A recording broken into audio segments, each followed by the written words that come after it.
Te invitamos a comprometerte mes a mes y apoyar al DFI, Docencia Final Internacional. Tu donación es nuestro salario. Que Dios te bendiga. Con su poder nos librará en este transiado.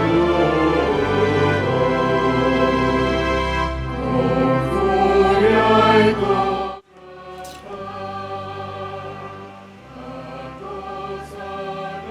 Hola, ¿qué tal amigos? Les habla su profesor Walter.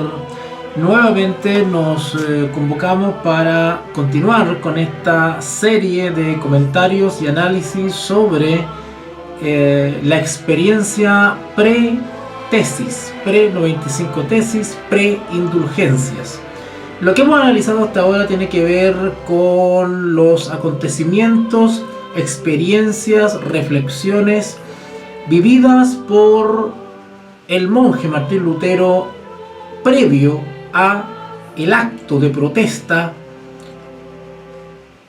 de clavar las 95 tesis en la puerta del castillo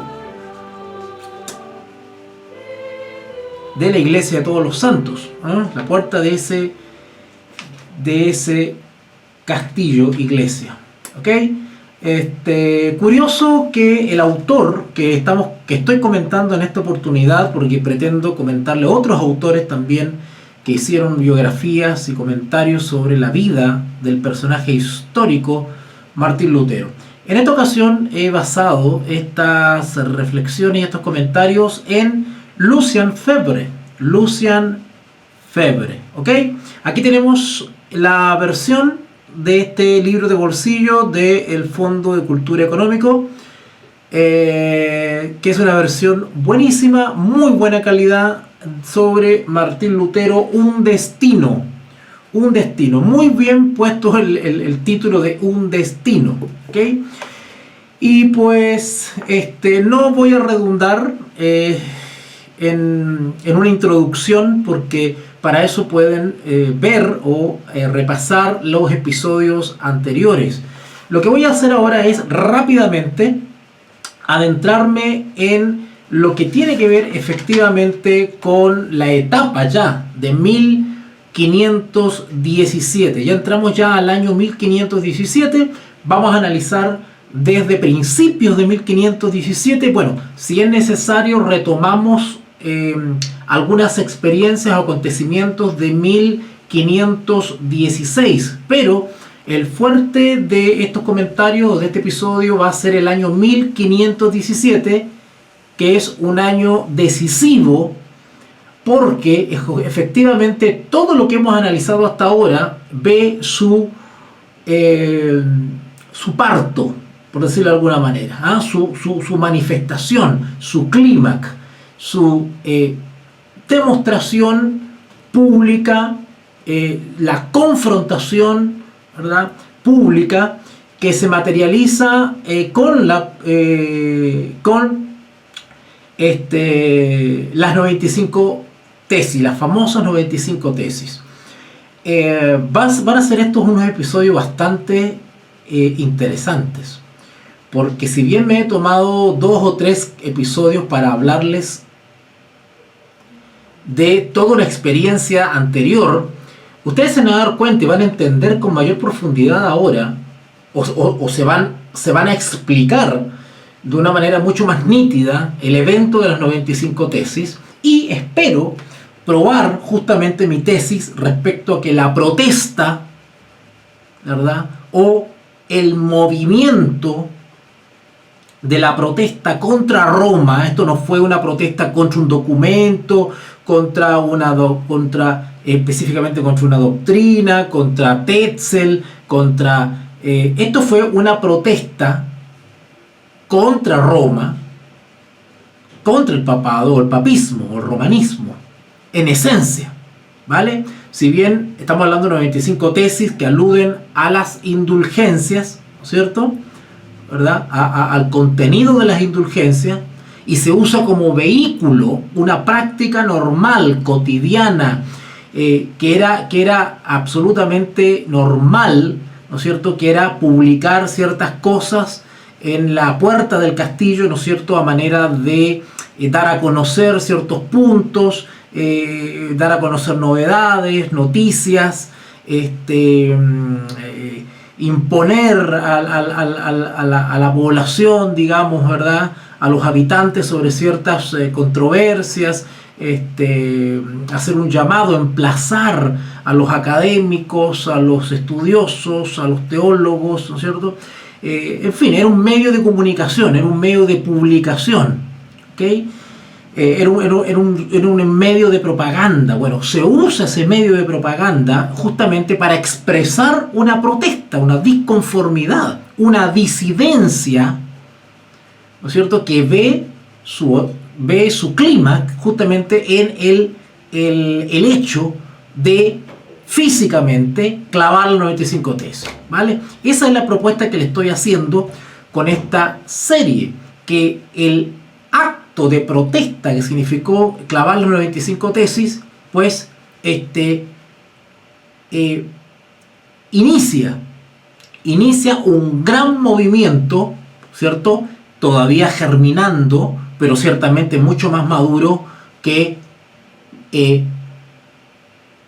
antes de las 95 tesis, ¿verdad? Un movimiento de protesta, de disconformidad, ¿ok?, de manifestarse públicamente, valientemente, osadamente contra el no estar de acuerdo, ¿cierto?, con una política institucional, romanista, papista, ¿ok? Esto es más que una irrupción polemista, academicista, intelectualista. Esto es una protesta con profunda raíz teológica, espiritual, de la cual ya se empieza a ver sus primeros rayos potentes, fulminantes, en el acto de clavar las 95 tesis. Pero hay unos datos interesantes que vale la pena mencionar antes de ir ya derechamente a las 95 tesis. Y Lucien Febvre interesantemente titula esta sección El florecimiento. Interesante. En la medida que he analizado el testimonio de Lucien Febvre, me he preguntado por qué tituló tan bien esta parte, porque él le escribió acá el florecimiento y después subtitula y pone el asunto de las indulgencias, dice él, el asunto de las indulgencias. Claro, pero antes de tocar derechamente el tema de las indulgencias, porque vamos a ver también, vamos a analizar quizás mañana, voy a analizar también derechamente algunas tesis, porque hay algunas tesis de las 95 que son las más famosas, pero ya vamos a ver que previamente hubieron otras tesis y otros trabajos. O sea, las 95 tesis son la guinda que corona toda una serie de expresiones o manifestaciones de Martín Lutero, ¿okay? Y como ya comenté anteriormente, pues él comienza ya a expresarse de manera bastante académica a sus alumnos, a sus amigos, en sus cátedras, en sus clases, en sus sermones. Él ya comienza a deslizar las conclusiones a las cuales está llegando por convicción, ¿vale? Por convicción, no por dogmas adquiridos o por sugerencias de terceros, sino que todo esto se va gestando desde una experiencia existencial, personal, íntima, ¿no es cierto?, en búsqueda de respuestas. Bueno, todo eso ya lo he hablado en los episodios anteriores, ustedes pueden repasarlo, darse el tiempo de repasarlo. Así que pues vamos inicialmente a leer textualmente algunos parrafitos de esta parte, de esta segunda parte del libro de Lucien Febvre, ¿no es cierto? Y dice así: así pues, el Lutero ulcerado, noten las expresiones que usa, y pongan atención porque Lucian Febvre tiene un estilo que plantea una situación y da a entender, o sea, él pretende interpretar al lector, porque él sabe lo que tradicionalmente o el consciente colectivo cree respecto a Lutero, pero después él rebate eso, nos desilusiona un poquito y hace un comentario mucho más preciso y mucho más exacto respecto a lo que el colectivo en general tiene de la imagen de Martín Lutero. Así que él parte diciendo lo siguiente: así pues, el Lutero ulcerado por su estancia en Roma, el Lutero que reprimía sus ascos, pero que desarrollaba en su interior una pasión vehemente por la reforma de los abusos eclesiásticos, ese Lutero ha muerto hoy para nosotros. Ojo, hay que entender bien, y espero que lo hayan captado en la medida que hemos avanzado con estos episodios, que Lucian Febvre no está desconociendo efectivamente que Martín Lutero tenga inquietudes respecto a lo que sucede en su institución, ¿vale? No es que Martín esté ignorando todo lo que pasa y todo lo que ha visto y todo lo que ha vivido. No. Pero a lo que está apuntando Lucian Febvre es que realmente no es eso lo que mueve o moverá el acto de protesta de las 95 tesis, ¿vale? Yo quiero dejar bien claro eso. Bueno, ya lo he repetido en los episodios anteriores, pero vale la pena estar constantemente marcando ese punto para no confundirnos, porque no es que él esté desconociendo, digamos, o ignorando, o bajando el perfil a ciertas cosas, sino que Lucian Febvre trata de ubicar todos estos eventos y estas experiencias en su debido lugar, ¿okay? Así que si bien él hace de alguna manera esta alusión al Lutero ulcerado por la estancia en Roma, haciendo referencia al viaje de Lutero a Roma, ¿verdad? El Lutero que reprimía sus ascos, pero que desarrollaba en su interior una pasión vehemente por la reforma de los abusos eclesiásticos. Ese Lutero, que es el que todo el mundo tiene en su consciente colectivo, ha muerto hoy para nosotros, dice. Claro, porque ya el autor da por entendido que él ya se ha explicado, que el énfasis de él como autor y historiador está en otra parte, en la experiencia de Lutero. Ese Lutero que tenemos nosotros, el combativo, el que siempre quiso reformar la iglesia, que no es así, lo sustituye, y acá está la verdadera noción de Lucian Lefebvre, que es la que quiere él transmitir con su escrito. Lo sustituye un cristiano solitario que sufrió mucho, es el verdadero Lutero, ¿vale? El verdadero Lutero. Ya entramos a 1517. Ya entramos al año de las 95 tesis, de la contraindulgencia y contra la protesta que significó clavar las 95 tesis. Lo sustituye un cristiano solitario que sufrió mucho y me dio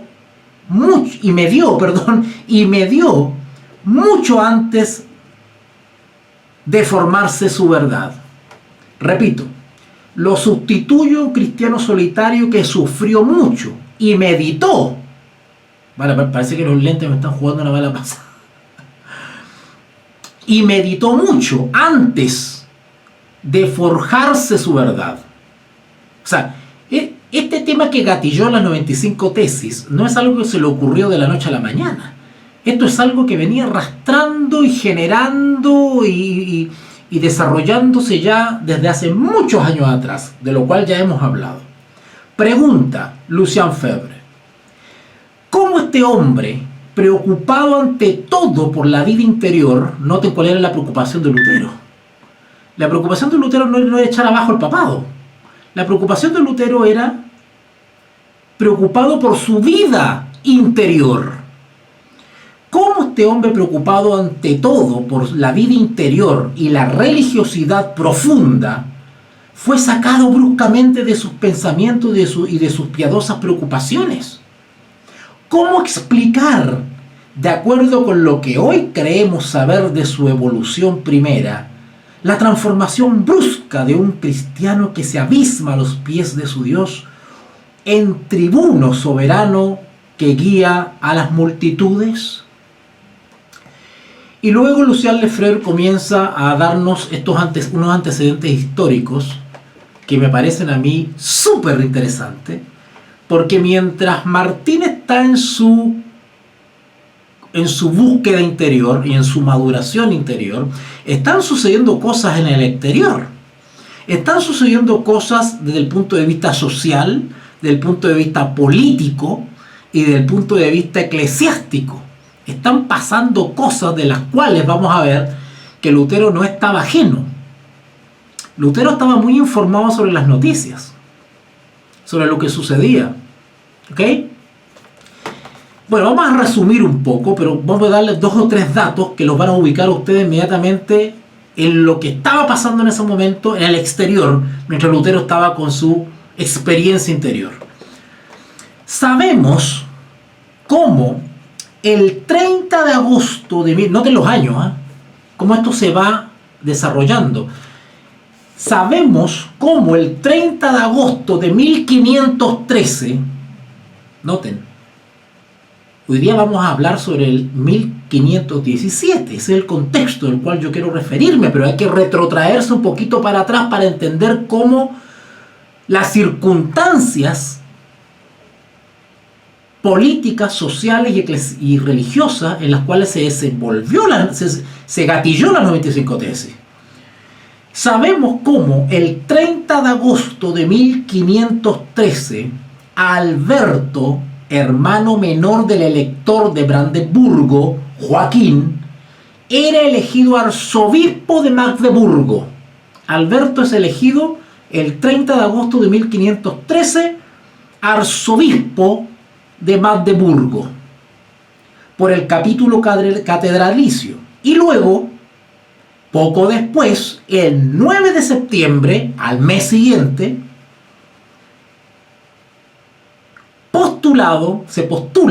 Alberto se postula igualmente como administrador de la diócesis por el capítulo de Halberstadt. Me disculpa la pronunciación en alemán, pero yo no hablo el idioma alemán y voy a hacer un esfuerzo aquí. ¿Okay?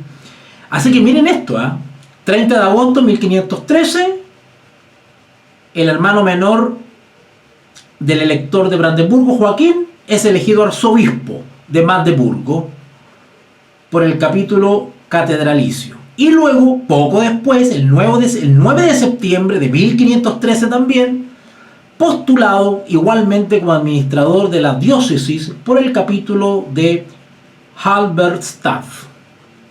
¿Okay? Todo esto en Sajonia, que es el territorio o el, ¿cómo podríamos decirlo? El departamento, el estado,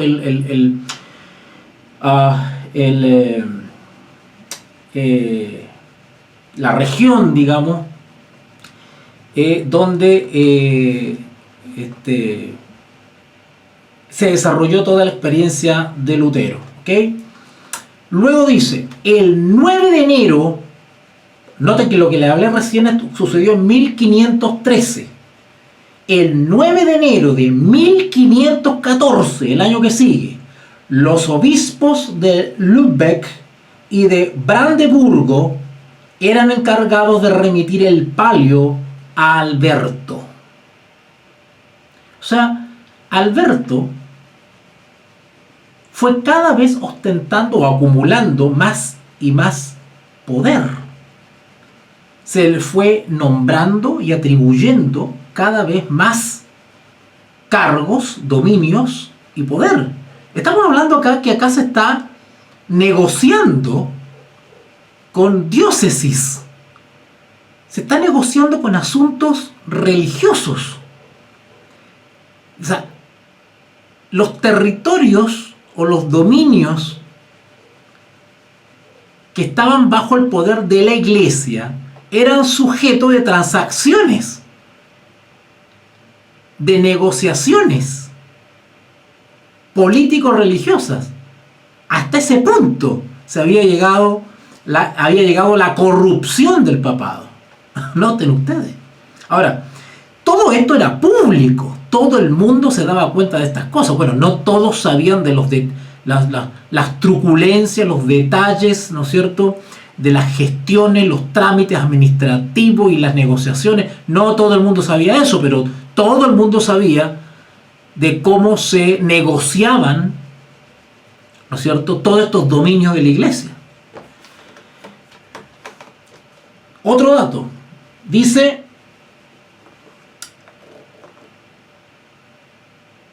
ahora, respecto a esto de estarse negociando con asuntos religiosos, no era novedad. Noten lo que dice acá el autor.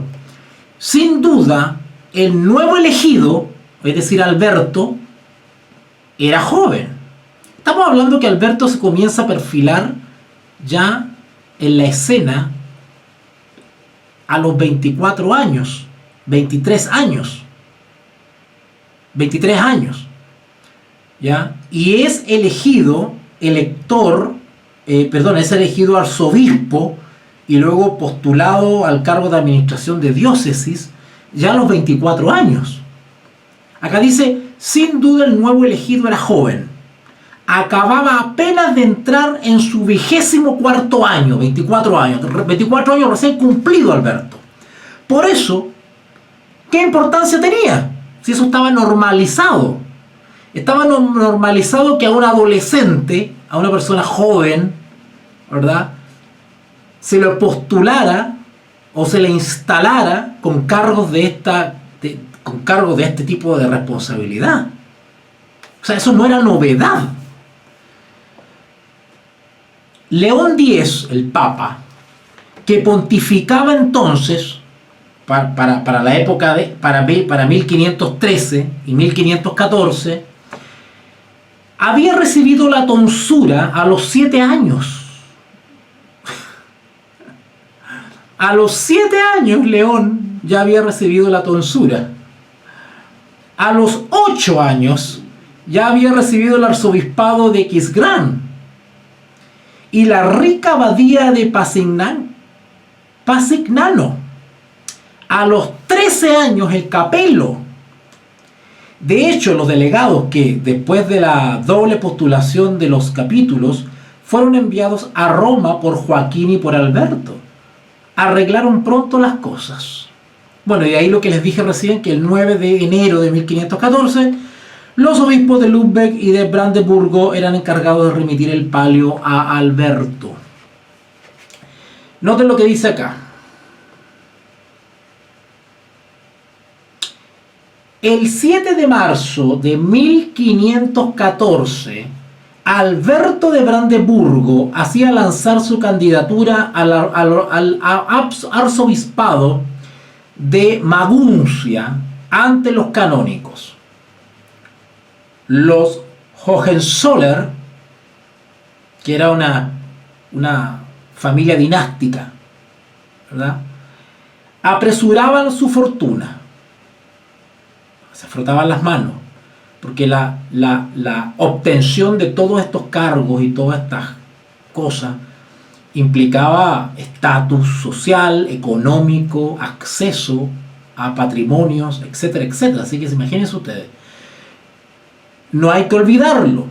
El arzobispo de Maguncia era elector. Elector quiere decir de que tenía el derecho de elegir al emperador. Se juntaban todos los electores, ¿no es cierto?, y se elegía al emperador. Así que el ser elector era una tremenda prerrogativa.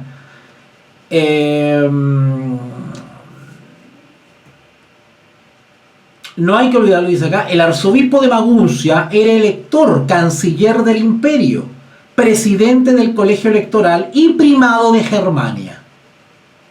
Sin que haya habido, como pretende una tradición todavía viva, ningún compromiso solemne tomado por Alberto y debidamente registrado, los delegados de Joaquín dieron a entender al capítulo de Maguncia que si el Hohenzollern era designado, los gastos de dispensa de confirmación y de pallium no quedarían a cargo de los diocesanos. Claro, todo este tipo de gestiones, de nombramientos todas estas confirmaciones en los cargos y las atribuciones, todo esto era un gasto. Todo esto era un gasto logístico que había que hacer. Alguien tenía que pagar todo ese tipo de gestiones. El 9 de marzo de 1514, Alberto era elegido. Ahora, ¿qué faltaba? Faltaba confirmar la elección de Alberto por Roma. Faltaba el broche final. Que Alberto fuera confirmado por Roma. Y ahora comienzan otro tipo de gestiones, porque hay que hacerse el lindo con Roma. Hay que negociar con Roma. Y Roma también, políticamente, también negocia. ¿Ok? Y por supuesto que todo esto significa gastos. Así que hacen su aparición los Foucart, la casa Foucart, que eran una especie de grandes negociantes, de grandes prestamistas, hombres de negocios muy ricos, a los cuales incluso los gobernantes acudían a ellos en busca de préstamos. ¿Ah? Ok.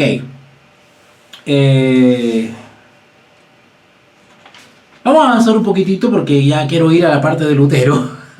Pero más o menos para que se den una idea de ustedes de las triquiñuelas, de las transacciones, de las negociaciones que se tejían. A todo esto Martín Lutero, con su búsqueda interior y su experiencia. El 18 de agosto de 1514, Alberto era declarado arzobispo de Maguncia por el Papa. Confirmado. Confirmado. En consistorio. Confirmado por el Papa en consistorio. Pagaría, claro, la confirmación de Alberto por parte del Papa tiene un precio. ¡Wow! Pagaría además de los 14.000 ducados, eso era una millonada, amiga. Pagaría además de los 14.000 ducados ordinarios de la confirmación una composición voluntaria de 10.000 ducados más. O sea, 24.000 ducados le costó la confirmación al cargo de arzobispo de Maguncia a Alberto. ¿Cómo se llenó los bolsillos el papado? ¿Se dan cuenta que ustedes se están dando cuenta que esto no se trata solamente de las indulgencias? O sea, la corrupción, la simonía, era a todo trapo, perdonando la expresión. Mediante lo cual, mediante ese pago de la composición voluntaria de 10.000 ducados extra, que servirían esos 10.000 ducados adicionales para conservar Magdeburgo, otros dominios, y Halberstadt, al mismo tiempo que Maguncia. O sea, no solamente arzobispo de Maguncia, sino que también tiene bajo su posesión Magdeburgo y Halberstadt, al mismo tiempo que Maguncia. Jacobo, el hermano de Alberto,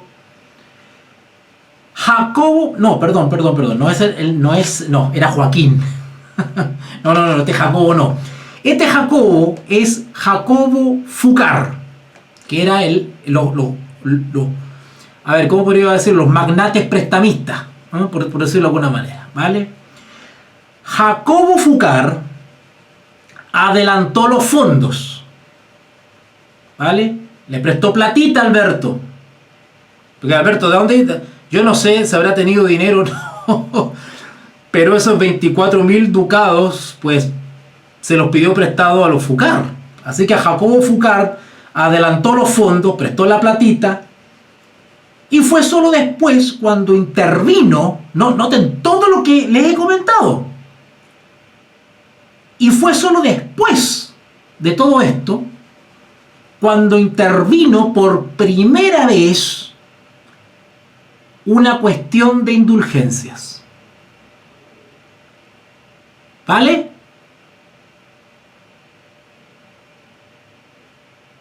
¿Saben ustedes que el tema de las indulgencias en relación con Martín Lutero no hubiese tenido la trascendencia que tuvo, la trascendencia histórica que tuvo, si las indulgencias no hubiesen llegado a Alemania? Porque las indulgencias andaban campando feliz por Italia y por otras partes. Pero cuando llegan las indulgencias alemanas se encuentran con una muralla. Y ese es el problema. Cuando las indulgencias, perdonen que se me seca la boca donde he hablado tanto todo el día, tengo la boca seca. El tema es de que al llegar las indulgencias a Alemania se encuentran con Lutero y allí se produce la colisión. Si las indulgencias no llegan a Alemania, yo creo que hubiesen pasado a la historia solamente. El autor Lucien Febvre dice: detengámonos aquí un instante, pausa. Vemos consumado en agosto de 1514, conocido en Alemania, patente, evidente, un abuso inaudito hasta entonces. Noten, todo lo que está pasando ahora de estas negociaciones con los arzobispados y con todas estas cosas religiosas, estas negociaciones de lo político con el papado, de los gobernantes con el papado, todo eso significaba un abuso nunca antes visto.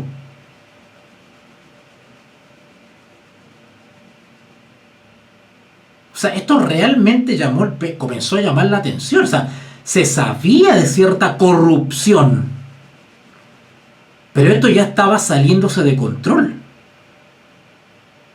Acá dice: vemos consumado en agosto de 1514, es decir, cuando se produce esto de los 14.000 ducados, 10.000 ducados más, y que Alberto es finalmente nombrado arzobispo Maguncia y todo esto es arreglines. Vemos consumado en agosto de 1514, conocido en Alemania, patente, evidente, un abuso, dice el autor, inaudito hasta entonces.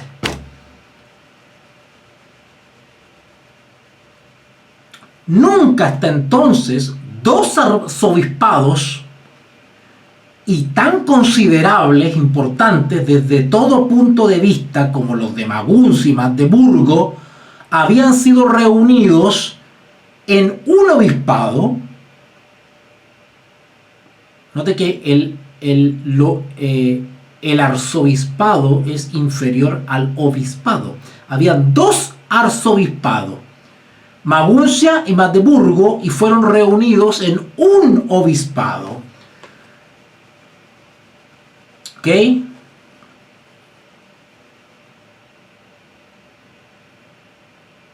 De Maguncia y Magdeburgo habían sido reunidos con un obispado por añadidura, en las manos de un solo y único titular. O sea, Alberto acumulaba y acumulaba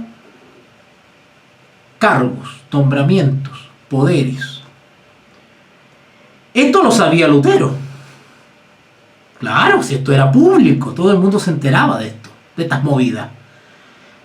Todo esto lo sabía Lutero. No podía dejar de saberlo. Sin duda, ignoraba los detalles del acontecimiento, las negociaciones, todas las modalidades, con lo que les decía hace un momento. Pregunta: pero el resultado, claro, ignoraba los detalles de la negociación, pero sabía lo que estaba sucediendo. Y la pregunta que hace acá Lucien es: ¿pero y los resultados? ¿Los sabía Lutero? Sí, porque era bastante visible. ¿Qué dice el consciente colectivo? ¿Qué es lo que uno inmediatamente deduce si Lutero se entera de esto? que hemos dicho todos por años, ¿verdad? Magnífica ocasión de indignarse para un religioso obsesionado por el miserable estado de la iglesia y apasionado por la destrucción de los abusos. Claro, tenemos esa imagen nosotros, ¿verdad? Que Martín Lutero se indigna cuando ve estas cosas. Fíjense ustedes que no. Ya hemos dicho reiteradamente que Martín Lutero está preocupado de su vida interior, de la reforma interior de la vida. Esa es su reforma que se está desarrollando en Martín Lutero. Dice el autor acá, Lutero no dijo nada. 1514 sucedió toda esta negociación. ¿Usted cree que Lutero publicó unas tesis protestando contra esto? No dijo nada. Lutero no dijo nada, absolutamente nada. Ni en 1514 ni en los años subsiguientes. Ni en 1517, que fue el año de la 95 tesis, tampoco dijo nada sobre esto. Porque no era su foco. El autor dice que vale la pena, sin duda, tomar nota de este silencio de Lutero. Se decía, o se creía, que Alberto, deseoso de pagar a los Foucart, claro, porque los Foucart le prestaron los 24.000 florines, ¿ok? Ducados, perdón, los 24.000 ducados. Entonces, se dice que Alberto, deseoso de pagar el préstamo a los Foucart con el dinero del prójimo, es decir, para poder pagarle a los Foucart había que sacarle plata a otro. ¿A quién otro? Al pueblo, a la gente. Así que se decía eso, ¿cierto? Que con tal de pagarle a los Foucart, pues solicitó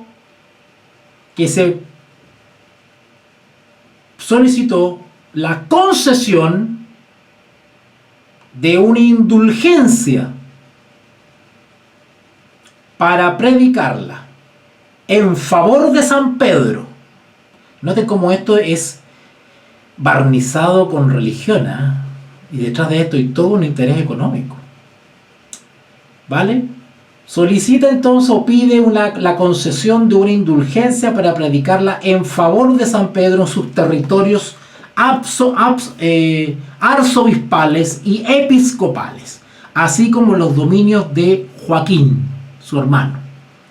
Esto era falso. Noten lo que dice Lucien Febvre, que eso era falso. Fue la curia la que propuso la indulgencia. ¡Wow! Parece que estamos desmitificando algunas cosas, ¿eh? Parece que históricamente se le ha echado la culpa a Alberto de solicitar la indulgencia en su territorio, específicamente en Sajonia, ¿verdad? Pero esto es falso, dice Lucien Febvre. Fue la curia la que propuso la indulgencia a los representantes de los Hohenzollern, esta dinastía, digamos. Y estos se mostraron bastante poco entusiastas. Sin embargo, no tuvieron más remedio que aceptar. Y ahora noten esto es una cosa increíble. Pongan atención ustedes, miren todas las movidas que hacían hoy. Una bula, que es un documento, es un documento oficial del Papa, la bula, y que merece obediencia inmediata. Una bula expedida el 31 de marzo de 1515, meses después de estas negociaciones, estableció, noten los términos, una bula papal, estableció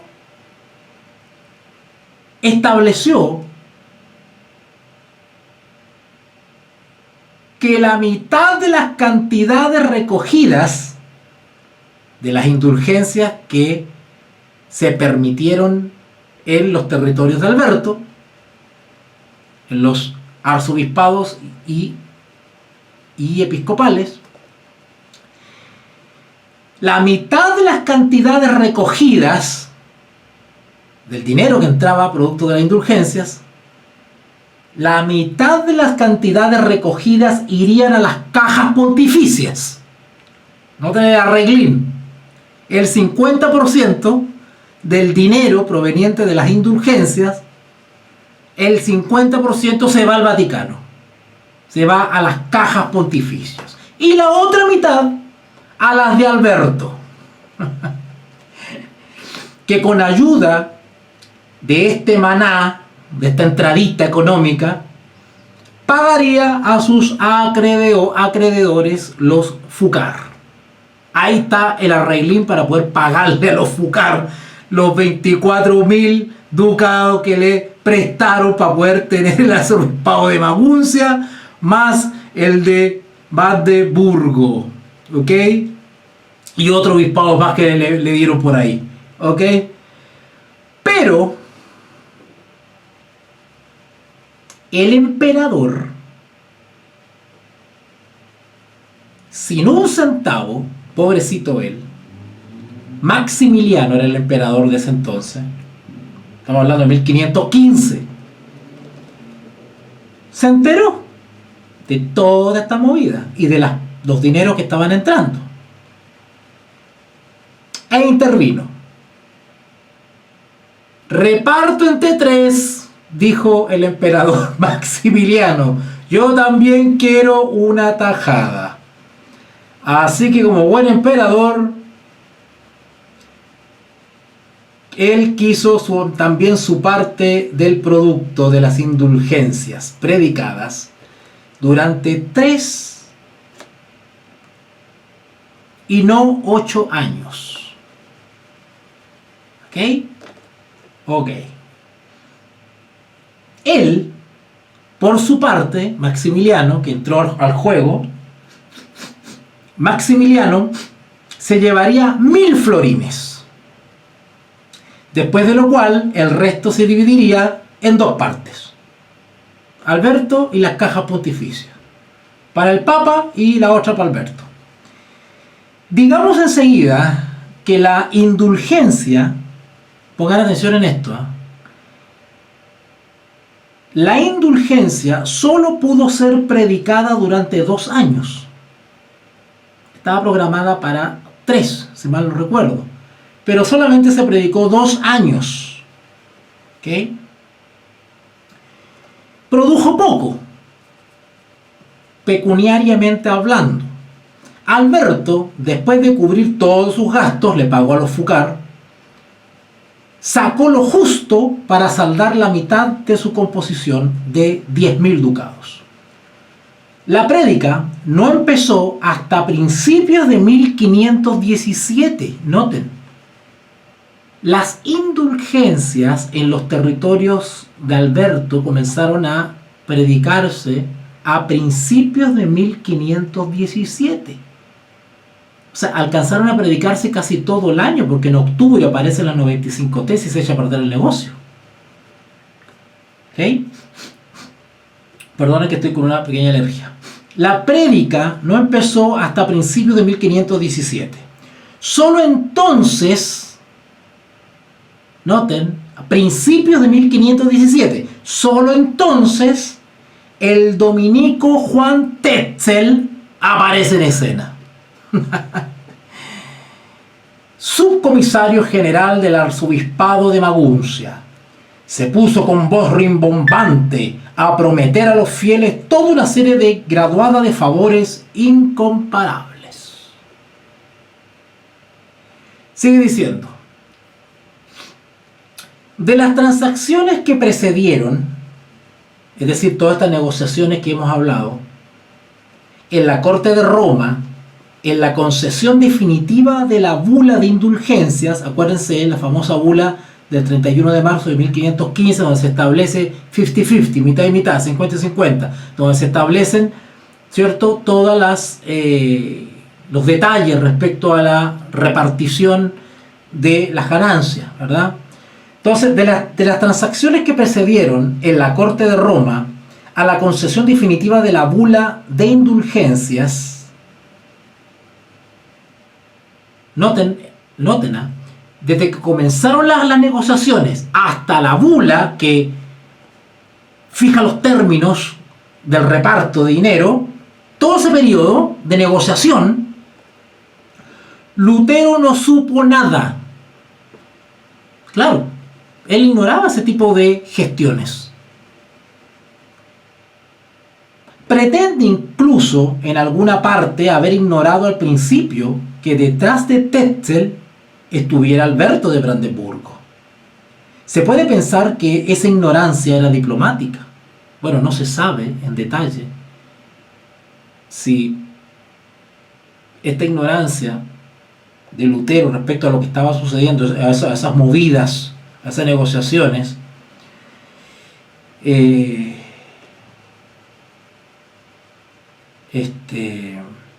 era simplemente ignorancia diplomática. Pero pudo sorprenderle la novedad inaudita del acontecimiento cuando Tetzel, entrando en acción, recorrió en pequeñas jornadas con todos los arreos de un vendedor de panacea la diócesis de Magdeburgo y las tierras de Joaquín.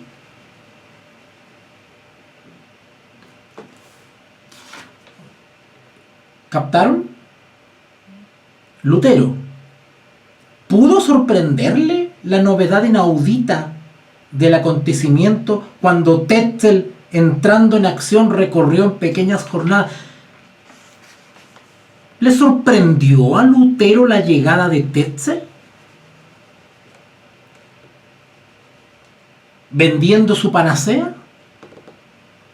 El autor dice que no. Hay que decir que no, dice Lucien Febvre.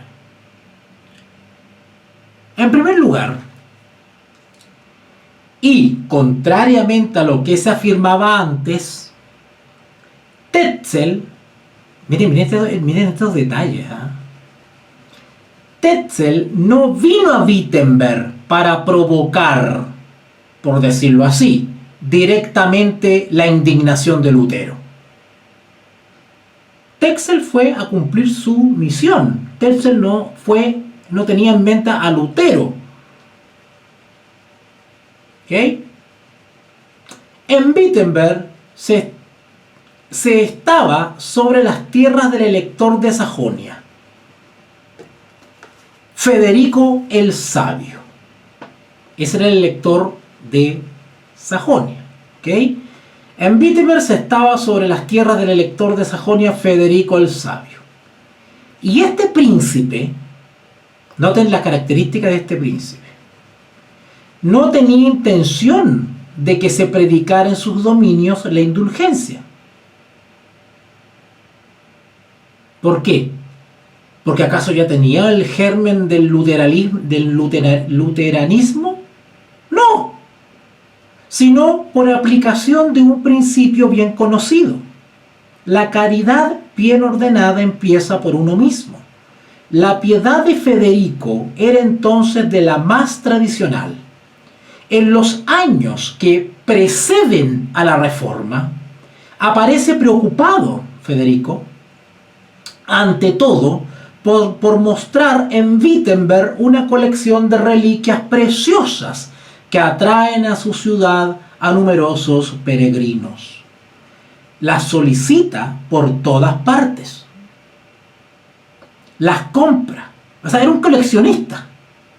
Las cambia. Pedazos de pañales del niño Jesús, briznas de paja del pesebre, cabellos de la Virgen, gotas de su leche, fragmentos de clavos o de varas de la pasión. Indulgencias en número creciente se unían a estos insignes tesoros. Oiga, con indulgencia o sin indulgencia, el propio Federico el Sabio tenía su, ¿cómo podríamos decirlo? Tenía su propia iniciativa devocional, religiosa. Él era un coleccionista conocidísimo y por lo demás tenía fama de ser una persona muy piadosa, ¿verdad? O sea, él no tenía intención que las indulgencias llegaran. Y acá agrego algo personal. Yo creo que le daba lo mismo que las indulgencias tuviesen presencia o no en su territorio, daba lo mismo. Él, de manera independiente y personal, ya difundía reliquias, ¿no es cierto?, que por miles las personas visitaban. Indulgencias en número creciente se unían a estos insignes tesoros. ¿Qué pasó? Que cuando llegan las indulgencias, simplemente llegan a unirse a esta iniciativa devocional que ya tenía Federico. Sigo leyendo. Así Lutero, en Wittenberg, no necesitaba del escándalo de Tetzel para ver en acción a los predicadores de indulgencia y a los que las adquirían. O sea, este tema de las indulgencias era un tema aceptado. Era un tema aceptado. Martín Lutero tenía conocimiento de esto. O sea, ni Tetzel fue a provocar a Lutero, ni Lutero se espantó con la llegada de Tetzel. Porque si no se hubiese espantado con las prácticas de Federico entonces. Hay una frase que se le atribuye a Juan Tetzel, pero que en realidad no pertenece necesariamente a Tetzel, ¿vale? No pertenece a Tetzel. Una famosa frase. Sobald das Geld in Kästan klirrt, die Seele aus dem Vorwärts spricht. Esta frase, que la voy a leer ya, es una frase que era famosa antes de Tetzel. Vuelvo a repetir, el tema de la indulgencia no es algo nuevo.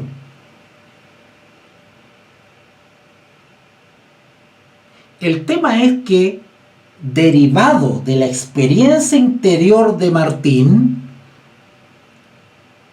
comienza él individualmente a dilucidar más claramente la naturaleza de la indulgencia. Ese es el tema.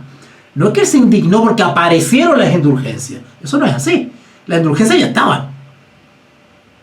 Lo que no estaba eran las respuestas que Martín Lutero durante años buscó.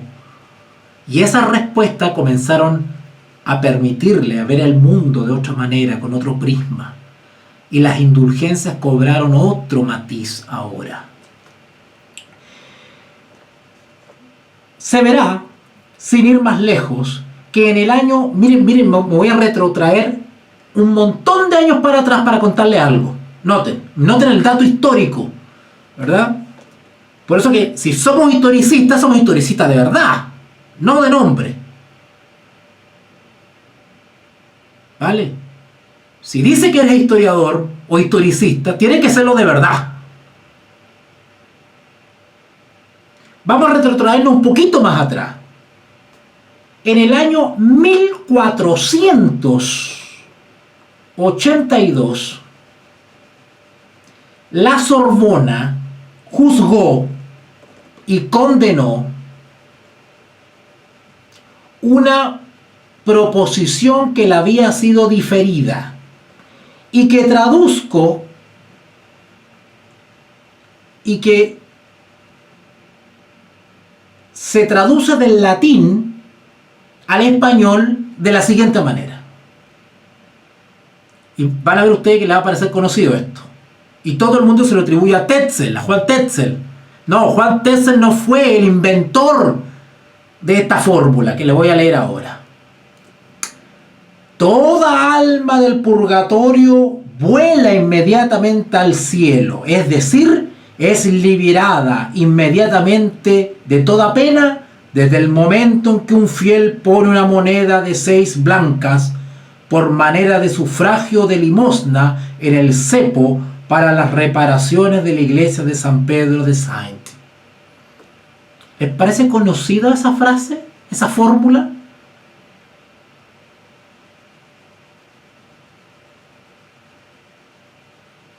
Tan pronto como la moneda canta, el alma salta. O sea, la idea que se le atribuye a Tetzel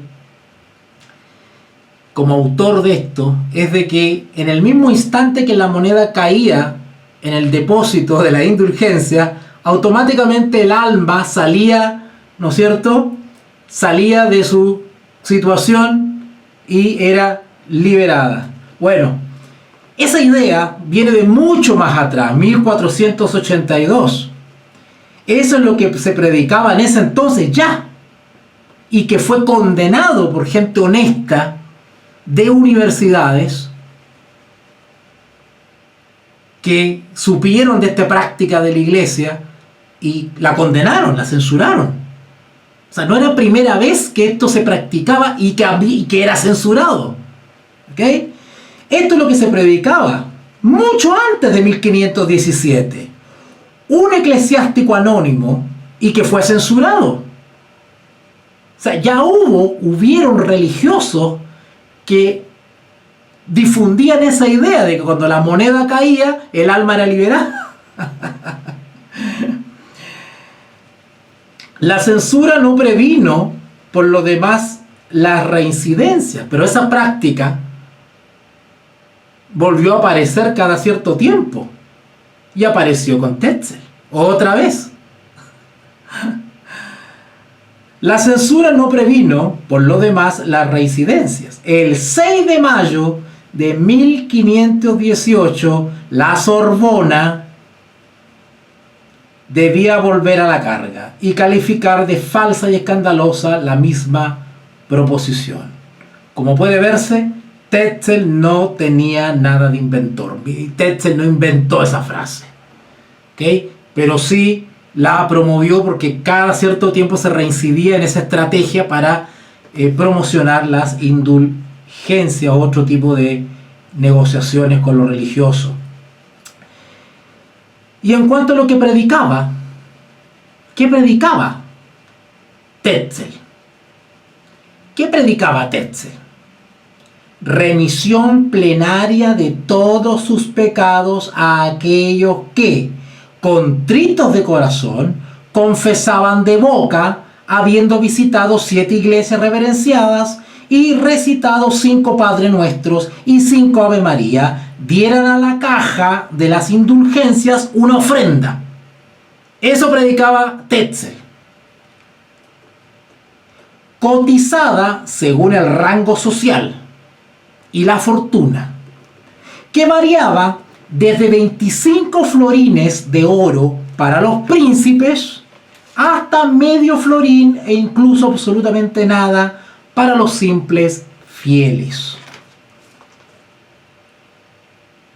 También Tetzel hablaba sobre que el candidato a la indulgencia tenía el derecho de escoger un confesor, regular o secular, y de obtener de él, del confesor, una vez en el curso de la vida y en artículo de muerte, todas las veces que fuera necesario, la indulgencia plenaria y la absolución, no sólo de los pecados ordinarios, sino de los casos reservados. Esto mediante un cuarto de florín, precio mínimo. Finalmente, concesión de la remisión plenaria de los pecados para cualquier alma del purgatorio, mediante ofrendas cotizadas como las que acabo de nombrar, ¿verdad? Tales eran los 3 favores principales que Tetzel vendía a los suscriptores benévolos. En todo esto, nada había de inédito, nada que no fuera normal. Esto era una práctica normal. Entonces, se pregunta Lucien Febvre, ¿el escándalo súbito de dónde salió entonces? ¿Por qué tanto escándalo por las indulgencias? Si esto era aceptado, normal, común.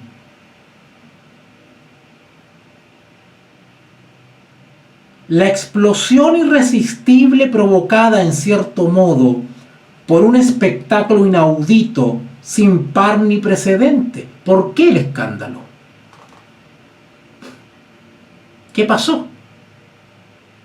Si esto era normal, ¿de dónde se genera tanta bulla, tanto ruido?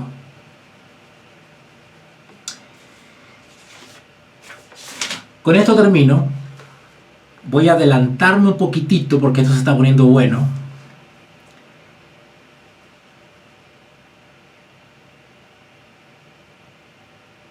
La reacción de Lutero frente a esto.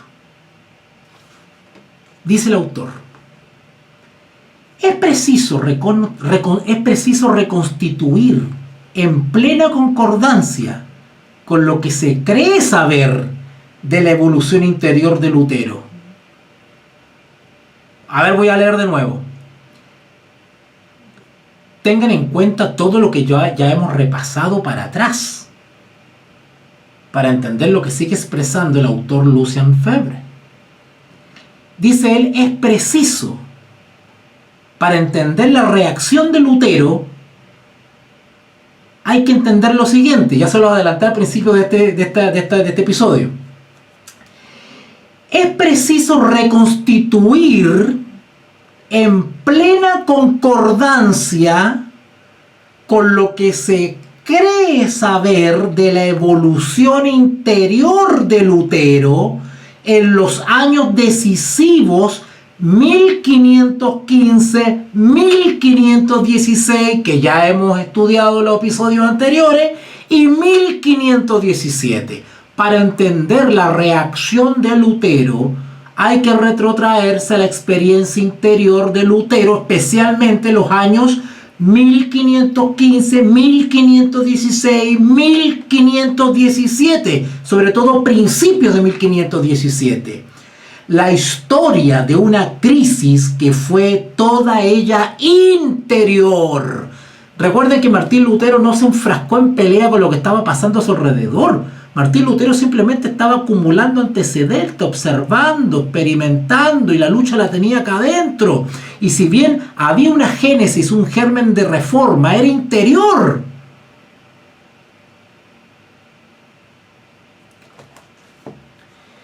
Lutero, con esto voy terminando, Lutero, en 1515, en 1516, pongan atención, ha tomado posesión realmente de sus ideas personales.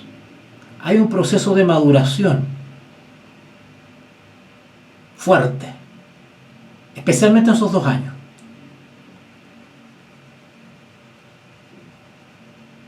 Por lo bienhechoras que son para él, les tiene tanto agradecimiento a las conclusiones personales a las que ha llegado, se siente con tanta gratitud, con tanto agradecimiento por esa experiencia. Y acá quiero volver a algo que los ponentes o expositores actuales dejan de lado en realidad, y que es la experiencia espiritual. Y acá no se trata de romantizar, de idealizar, porque he escuchado a algunos ponentes que parece que les dice vergüenza reconocer el aspecto sobrenatural, providencial en la experiencia interior de Martín Lutero. Parece que como que le evitan reconocer en público la dirección del Espíritu Santo en la experiencia de Martín Lutero. Y mi opinión personal respecto a por qué está pasando eso con los ponentes y conferenciantes actuales sobre Martín Lutero y la Reforma, es porque hay una política de conveniencia, hay una política de transacción, de omisión, de lo políticamente correcto, de mantener el status quo, de no desentonar, de no parecer demasiado apasionado, muy radical, muy fundamentalista. Peor todavía si el ponente o los expositores tiene intereses divididos, está comprometido, está enredado con responsabilidades laborales, administrativas, con movimientos, instituciones ligadas al diálogo interreligioso, ecuménico, o instituciones o casas dependientes de alguna congregación religiosa. Entonces, claro, el ponente, el conferenciante siempre va a dar un discurso plano, digamos, o se va a ir por la tangente, va a abordar, digamos, el fenómeno, por decirlo así, de Lutero desde la historia, va a dar un análisis antropológico, cultural, histórico, a lo más teológico, doctrinal, pero la experiencia sobrenatural, la presencia real, efectiva del Espíritu Santo en la experiencia de Martín Lutero. Claro, sería reconocer que el Dios verdadero, el creador de los cielos y de la tierra, estaba con Lutero, que con sus defectos y sus virtudes estaba dirigiendo a ese instrumento humano imperfecto para reivindicar verdades bíblicas que la providencia determinó que era el momento histórico en el devenir humano para lanzar un poderoso rayo de luz en una época de tinieblas espirituales. Ahora hasta se cuestiona, y eso me pasó a mí en un diplomado que estaba realizando en la Universidad de Chile, donde habían varios profesores y investigadores sobre este tema. Bueno, este es un diplomado que tenía que ver con otras temáticas, pero por ahí se tocó el tema de la Edad Media, y yo recuerdo que entre conversación yo dije el oscurantismo. Entonces varios de los que estaban ahí me dijeron: no, ya no se dice oscurantismo, de hecho tampoco ya se dice Edad Media. Entonces hay una revisión de esto. ¿Cómo va a ser oscurantismo?, me dijo un profesor que estaba ahí. Si mira, hubieron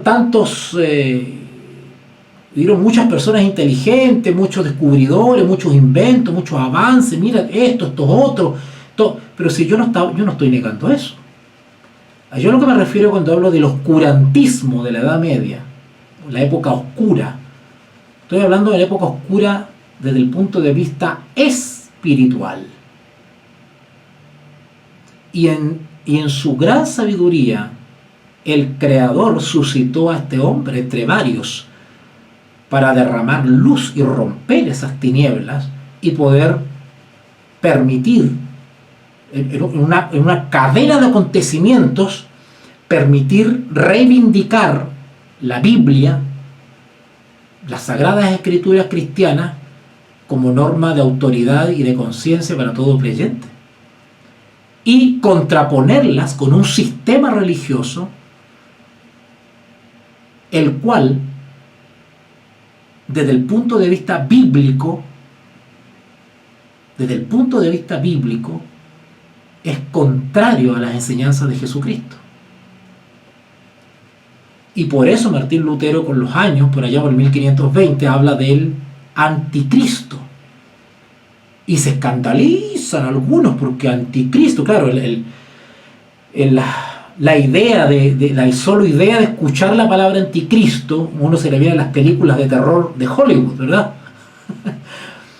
Pero los ponentes, los conferenciantes sobre Martín Lutero tienen que explicar a la gente, si para eso están. No están para congraciarse con el organizador, con la institución, con los alumnos ahí presentes. Están para cumplir el deber que tiene todo creyente, que es vindicar la palabra de Dios,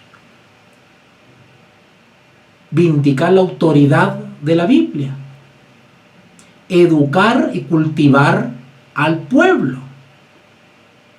Entonces, cuando se habla de anticristo, yo me he dado cuenta de algunos ponentes y conferenciantes se sienten como culpables por Martín Lutero y prácticamente piden disculpas. Hay que explicar anticristo, anti, contra o en lugar de.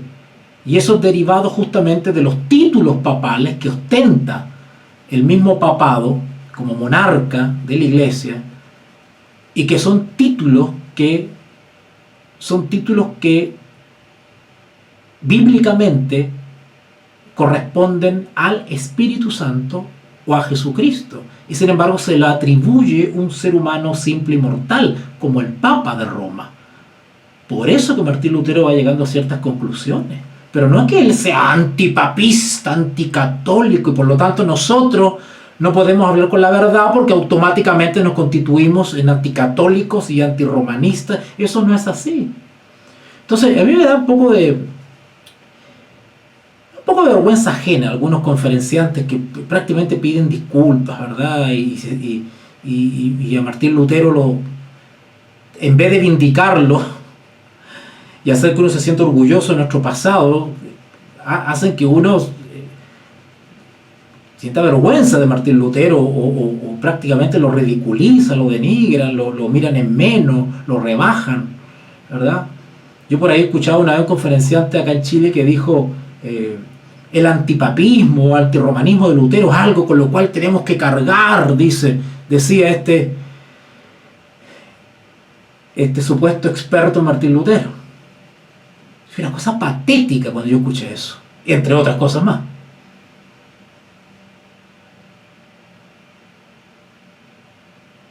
¡Qué vergüenza! Voy a hablarles también sobre el tema el calificativo de protestante. ¿De dónde nace eso de protestante? Yo les voy a contar algunas experiencias que tuve en unos seminarios también, donde yo escuchaba bueno, pues ya les voy a contar, ya cuando llegue ese momento les voy a hablar de profesores y de expositores sobre la reforma, que yo los escuchaba, yo un día en la silla, yo decía, pero ¿cómo puede ser estas cosas? Bueno, termino con algunas cositas. Vamos analizando un poquitito la reacción de Martín Lutero. Esa estoy pasado en el tiempo ya, pero no importa, creo que vale la pena. Vamos a comentar entonces. Vuelvo a repetir otra vez. Lutero en 1515, en 1516, ha tomado posesión realmente de sus ideas personales. Ya se está posicionando el hombre ya. Ya se está acomodando, se está poniendo el cinturón de seguridad, está ya clarificando su experiencia. Por bienhechoras que son para él, les tiene tanto agradecimiento, les supone tanta eficacia, que se lanza a comunicar a los otros el querido tesoro que acaba de descubrir. ¿Se dan cuenta que el origen, el motivo por el cual Martín Lutero empieza a abrir la boca, no tiene que ver con el viaje a Roma, que le espantó esto y que se escandalizó de esto y porque ¡ay, llegó Tetzel, así que hay que... ¡No! Martín Lutero comenzó a abrir la boca porque desde el punto de vista de su experiencia interior empezó a haber una maduración. Y esa maduración se transformó en convicción. Y si esa convicción dominaba su conciencia y él era honesto con su conciencia, no como algunos conferenciantes actuales de Martín Lutero. Él era fiel y leal a su conciencia. No acomodaba las cositas, no violaba su conciencia, no contemporizaba, no hacía concesiones. Él era fiel a su conciencia porque le costó años de lucha y de reflexión, de lucha interior, llegar a encontrar las respuestas que necesitaba para su vida. Por eso que ese convencimiento interior alimentó su conciencia. Y su vida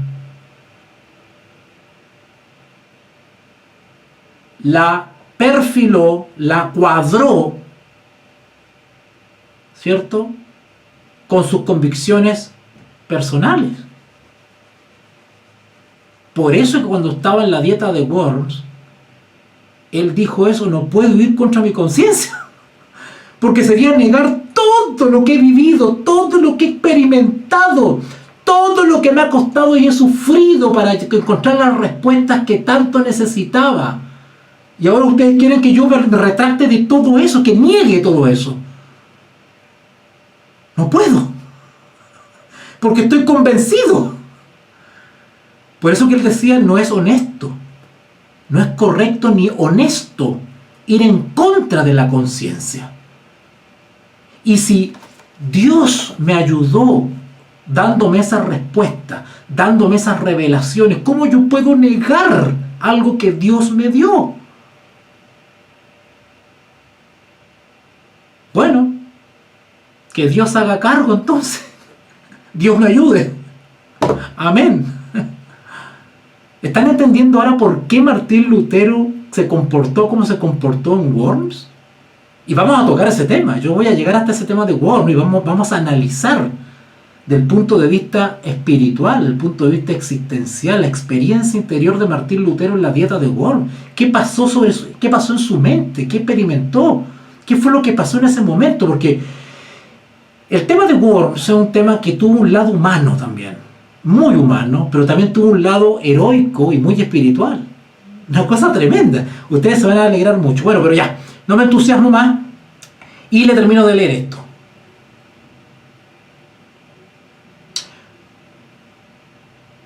Lutero en 1515 y 1516 ha tomado posesión realmente de sus ideas personales, por lo bienhechoras que son para él. Les tiene tanto agradecimiento a sus ideas personales, conclusión a la que ha llegado, les supone tanta eficacia que se lanza a comunicar a los otros el querido tesoro que acaba de descubrir. Miren qué lindo. ¿A los otros? ¿A quién le comunica esto? A la gente simple en los sermones. Ahí comienza él a hablar. A los teólogos igualmente. A los teólogos, a los hombres doctos, sus iguales, sus antiguos maestros, sus émulos. Y vemos a Lutero poco a poco. Noten los años, noten los años, 1515, 1516. Ahí comienza a abrir la boca a Lutero. Poco a poco, Martín Lutero comienza a tomar la figura de un jefe de escuela. Comienza a ejercer cierta autoridad moral, espiritual. En septiembre de 1516 redacta, noten, todavía no llegamos a las 95 tesis. En septiembre de 1500, perdón, todavía no llegamos a la publicación del 95 tesis. Estamos haciendo un pequeño repaso justamente antes. En septiembre de 1516 redacta y hace discutir como profesor, utilizando esa plataforma, digamos. En septiembre de 1516 redacta y hace discutir bajo su presidencia, en calidad de profesor, con esas atribuciones que él tiene, se aprovecha un poquitito de esa plataforma, digamos, y a través de un candidato, ¿no es cierto?, llamado Bernhardi de Feldkirchen. Bueno, ustedes me disculpan la pronunciación de estos nombres en alemán. ¿Qué cosa hace discutir, académicamente hablando? Una tesis llamada, pongan atención que estos son los antecedentes de las 95 tesis que clavo en la puerta. Unas tesis que se llamaron De viribus et voluntae homini sine gratia, que quiere decir la fuerza y la voluntad del hombre sin gracia. ¿No les suena eso a justificación por la fe? Cuyo título por sí solo muestra su liberación de las doctrinas gabrielistas. ¿Se acuerdan ustedes en el primer episodio o el segundo que les hablé de Gabriel Biel, que ejerció gran influencia en Martín Lutero? Bueno, Martín Lutero con este tipo de tesis comienza a alejarse de las influencias gabrielistas y del aristotelismo. Comienza a tomar distancia también de Aristóteles, del cual él era profesor. Claro, porque empieza en él a haber una depuración. Un año después, noten, llegamos a 1517. Un año después exactamente, en septiembre, las 95 tesis que clavó en la puerta es octubre. En septiembre de 1517, preside de nuevo una disputa contra Scholastical Theologium, contra la teología escolástica, y redacta en esta ocasión, septiembre de 1517, redacta unas tesis. Otras. Usted me dirá, las 95. No, estas eran 97. 97 tesis que son una exposición de las grandes líneas directrices de su doctrina. Interesante. Septiembre 1517.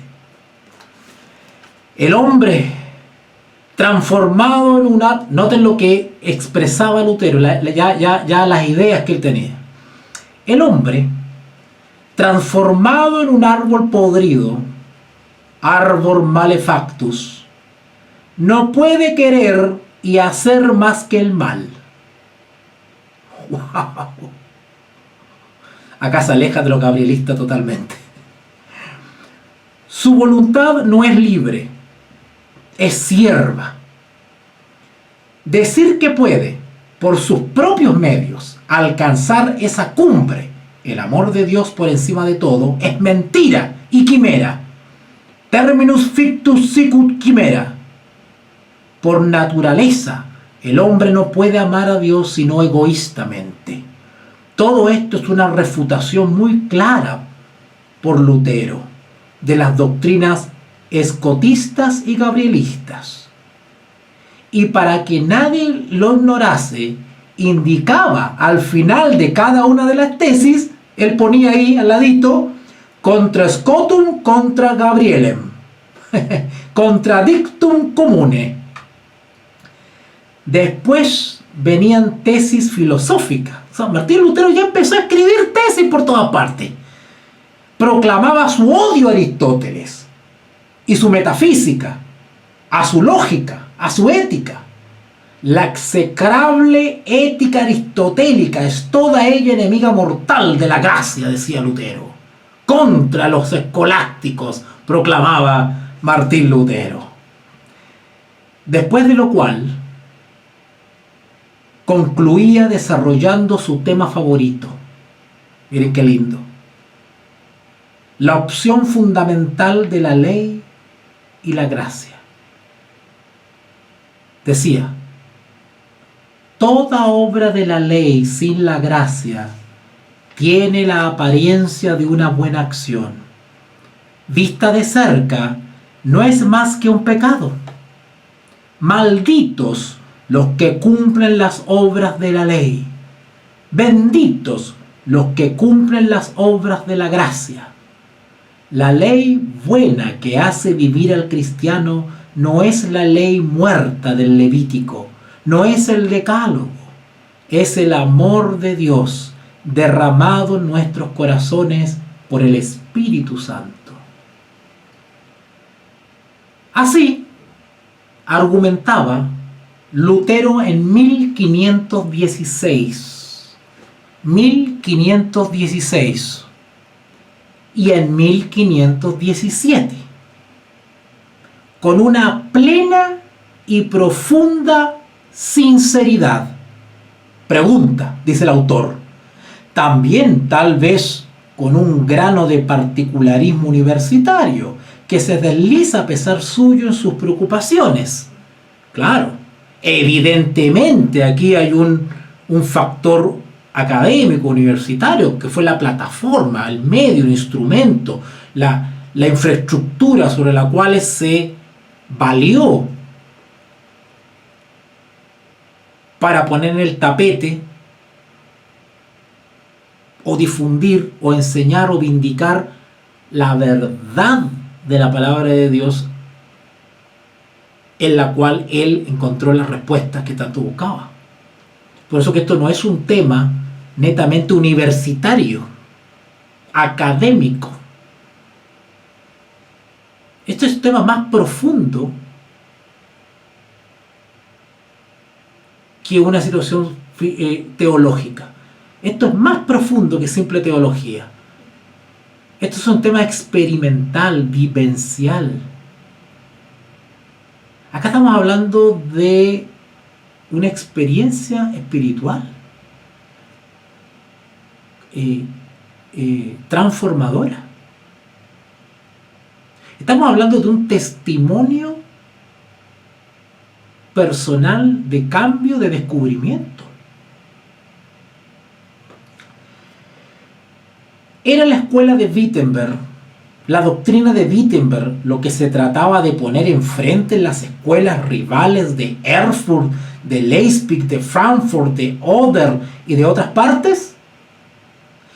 Las tesis de Gunther, que se me fue en delante decirles que cuando él... se me fue. ¿Se acuerdan que les hablé que él comenzó a escribir tesis, ¿no es cierto? Y se acuerdan que hablamos de la famosa tesis La fuerza y la voluntad del hombre sin su gracia, y después hablamos de 97 tesis. ¿Se acuerdan que hablamos de las 97 tesis? Y también escribió una contra la escolástica. Bueno, esas tres invectivas, por decirlo así. Bueno, cuando él escribió las 97 tesis, lo hizo, involucró a un tal Gunther. ¿Ok? Redacta en esta ocasión para otro candidato, F.R. Gunther, unas tesis, 97. ¿Ok? A esas se le llamó las 97 tesis de Gunther. ¿Ok? Se los menciono otra vez porque resulta que acá el autor otra vez vuelve a nombrar y habla de las tesis de Gunther. Entonces, para que sepan ustedes de dónde vienen esas.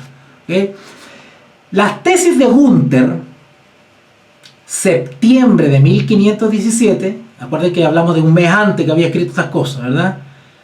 Las tesis sobre las indulgencias, las famosas 95, son de un mes después, octubre de 1517. O sea, en septiembre, tesis de Gunther, 97.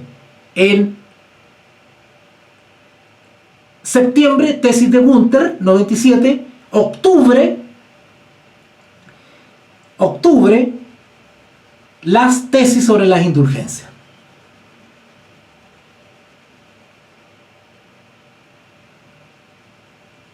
El 31 de octubre de 1517, en la puerta lateral de la capilla del castillo de Wittenberg, el cual tuve el privilegio de estar ahí el año 2017 para los 500 años de la Reforma Protestante.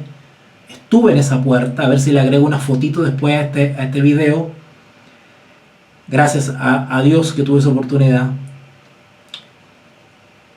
Lutero fija un anuncio en latín. ¿Qué dice ese anuncio en latín? Y esto es lo que yo no he visto, yo no he escuchado que lean los conferenciantes de Martín Lutero. Por amor a la verdad, dice Martín Lutero. Por amor a la verdad, por celo de hacerla triunfar. Estas palabras a mí me dan a entender que que Lutero quiere expresar algo. Llegó el momento de expresar algo. Acá dice, por amor a la verdad. Eso es lo que quiere él vindicar y expresar, la verdad, lo que él cree que es la verdad, las conclusiones a las que ha llegado y está convencido que son la verdad. Por amor a la verdad, decía el cartel que pegó, por celo de hacerla triunfar, las proposiciones siguientes, es decir, las 95 tesis, serán discutidas en Wittenberg. Claro, porque era una práctica, ¿no es cierto?, común para dar a conocer o imponer al público, ¿no es cierto?, sobre ciertas controversias, debates, qué sé yo. Pero vuelvo a repetir, esto no es solamente un tema universitario.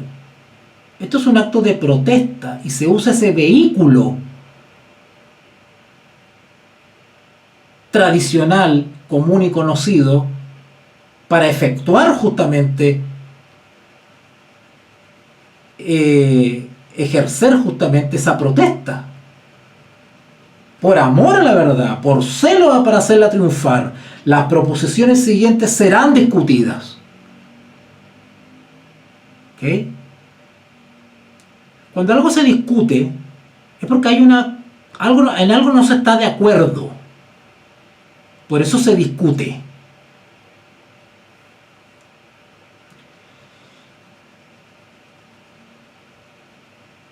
Las proposiciones siguientes serán discutidas en Wittenberg bajo la presidencia del reverendo padre Martín Lutero, maestro en artes liberales, doctor de la Santa Teología y lector ordinario en la universidad. Ruega a aquellos que no puedan estar presentes en la discusión oral que intervengan por carta. En nombre de nuestro Señor Jesucristo, amén. Eso decía el cartel con las 95 tesis. ¿Cuál era el tema del cartel? Bueno, lo acabo de decir. ¿Cuál era el tema del cartel? Pregunta el autor acá. Pro declaratione virtutis indulgentiarum.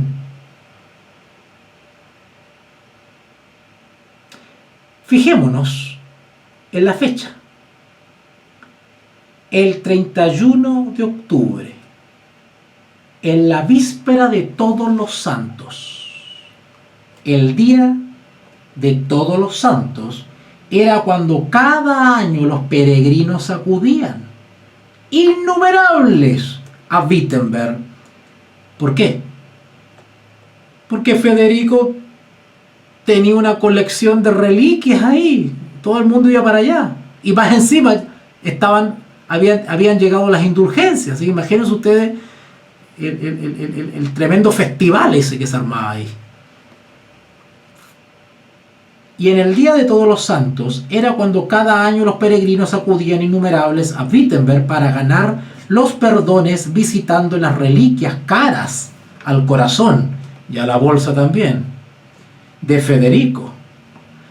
La indulgencia predicada por Tetzel, bien, pero la indulgencia adquirida en Wittenberg, igualmente. ¿Qué se vio afectado acá? No solamente las indulgencias de Tetzel, sino que también las indulgencias de Wittenberg. Las que llegaron a Wittenberg y se unieron a la visita de las reliquias de Federico. Vamos a continuar en una próxima sesión, porque tenemos que hablar de las 95 tesis como tal. No voy a analizar cada una de ellas, pero les voy a analizar algunas que son súper reveladoras y que también, valga la redundancia, revelan lo que yace en el interior de Martín Lutero. La publicación de las 95 tesis, La Puerta del Castillo, fue un acto de protesta.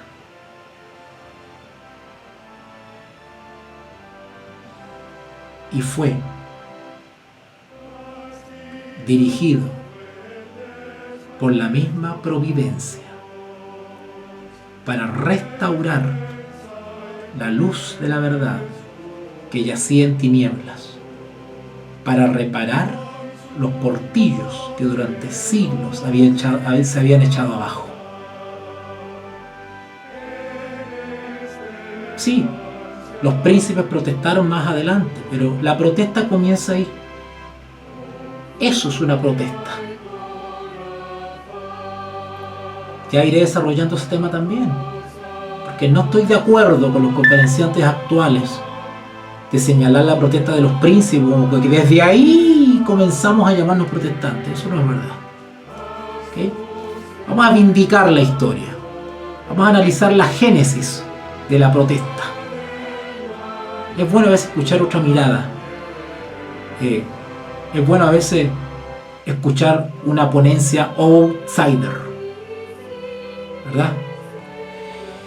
Gracias por su atención, espero no haberlos aburrido tanto. Se vienen más episodios. Acuérdense que tengo que hablar un poquito sobre la niñez y juventud de Martín para analizar más antecedentes de lo que experimentó él allí, ¿verdad?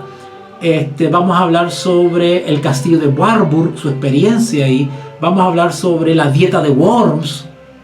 Y vamos a hablar también sobre la protesta de los príncipes. En fin, vamos a tocar varias cositas así, pero en profundidad. Y siempre dándole esa mirada mucho más profunda, mucho más existencial, espiritual, vivencial. ¿Okay? Para poder comprender el perfil, digamos. El perfil íntimo, emocional, emotivo de Martín Lutero. ¿Qué pasaba en su interior? ¿Qué pasaba en su corazón? ¿Okay? ¿Y qué fue lo que lo convirtió en Lutero, en luterano? ¿Ok? Dejamos hasta acá entonces. Gracias por el apoyo, gracias por su cariño y su paciencia. Recuerden que su apoyo es mi salario y eso me permite poder generar contenido, sustentar este esfuerzo que se hace por compartir estos temas con ustedes. Muchas bendiciones y que Dios las bendiga. Te invitamos a comprometerte mes a mes y apoyar al DFI,